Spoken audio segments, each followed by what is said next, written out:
এবং পারিবারিকভাবে তিনি একজন নিখোঁজ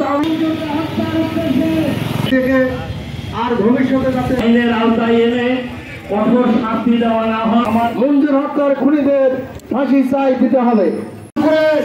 সর্বজন বিদিত এই খুনি টুমনগং ড্রাগস ব্যবসার সাথে জড়িত, মোটরসাইকেল ছিনতাইকারীর সাথে জড়িত, সকল খুনের সাথে সে জড়িত।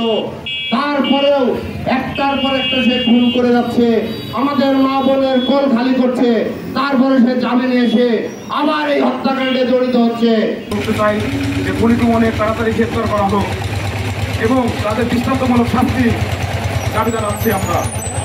ব্র্যাকের অফিসার জামিরুল ভাই সহ আরো যে খুনগুলো হয়েছে 1, 2, 3 ঢাকায় জমি জিতে নিন 100% ক্যাশব্যাক সহ 20 কোটি টাকার পুরস্কার।